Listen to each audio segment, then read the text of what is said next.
Gusto mong kumain ng gulay pero yung kakaiba naman. Tara, samahan mo kong gumawa ng lunch, pwede din pambawon at pang merienda. Naku, tamang-tama to sa mga mommies na nahihirapan pakainin ng veggies ang kanilang mga anak.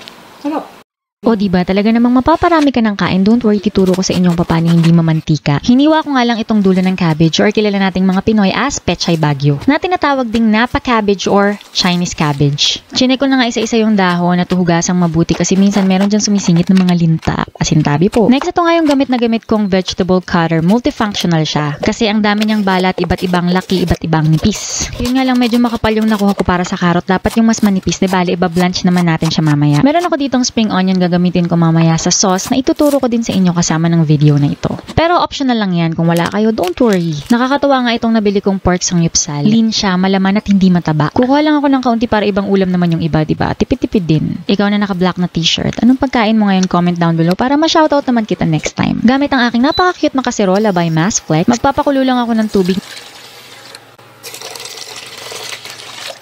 Nalalagyan ko ng pampalasa, asin at buo-buong paminta na yung inilagay ko. At habang hinahantay ko yung kumulo, ihanda ko muna yung iba pang mga sangkap, diba? Multitasking tayo. O diba, basa-basa din ang damit ko. Hindi na nakapag-ayos ng sarili dahil nga kailangan na magluto ng ulam at gutom na sila. Maglalagay lang ako dito ng cornstarch para talaga ng mga mas crispy at mas maganda yung pagkaka-golden brown. Kung wala naman, pwede namang flour ang gamitin nyo. Nilagyan ko lang din ng pampalasa, asin at paminta. At kung meron pa kayo dyan mga paborito nyong herbs and spices, pwede nyong ilagay. 2 itlog, babatiin ko lang yan.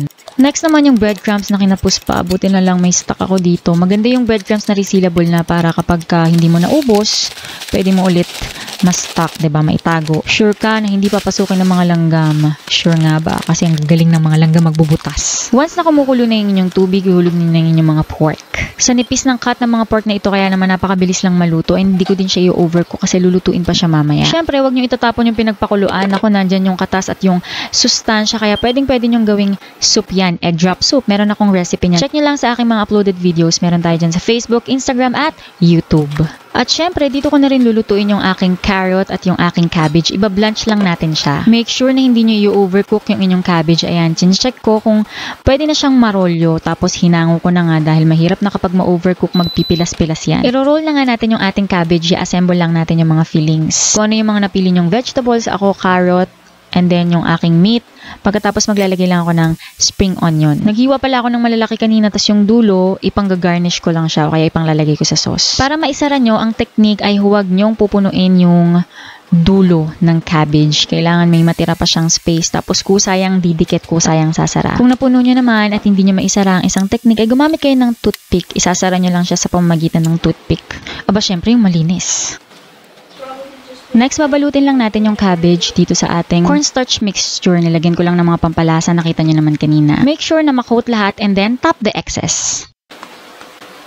Pagkatapos gamit yung inyong isang kamay, ilagay naman natin at balutin ang ating egg mixture. Again, make sure na malagyan lahat. Pagkatapos yung inyong isang kamay na medyo tuyo, ipangbalot nyo naman ng breadcrumbs. Ulitin lang hanggang sa maubos natin ang ating mga cabbage roll. Tip para mas makoat yung maigi, dapat kung anong kamay yung ginamit nyo dun sa tuyo lang, and yung kamay na ginamit nyo sa basa lang, ganun. Once natapos na ang pagkukoat, pwede nyo yung ilagay sa ref at pwede din namang iprito nyo na. Pero gagawa muna tayo ng sauce. Sa isang bowl, maglalagay lang ako ng Greek yogurt.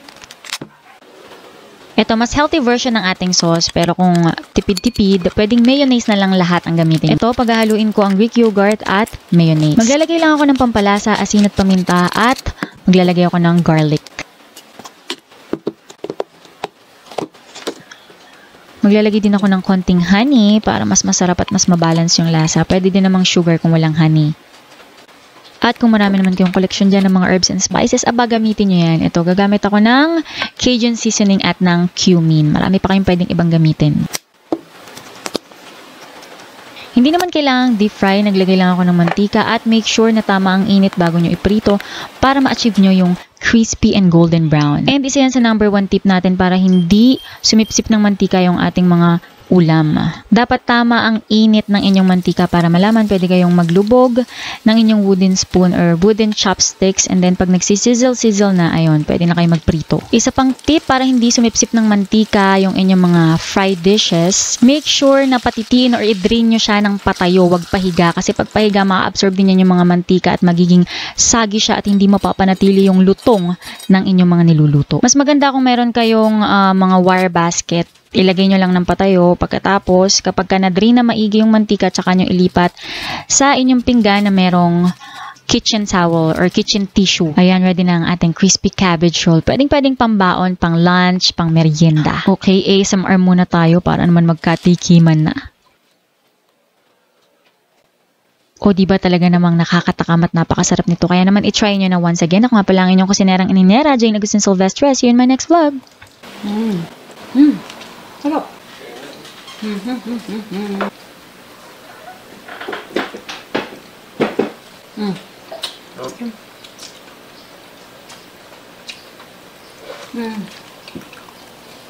Teka lang, hindi ko pa nabibidyohan. Taste test. You tell me the taste. Honest review. Go.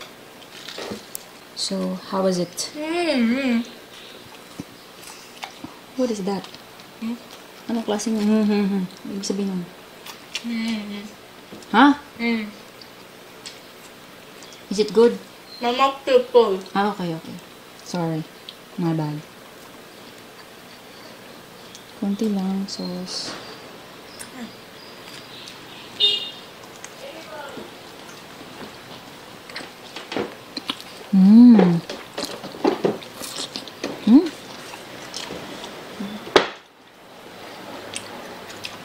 So, how was it? Good at it. I give it a 10 out of 10. Thank you. Okay, don't talk when your mouth is full.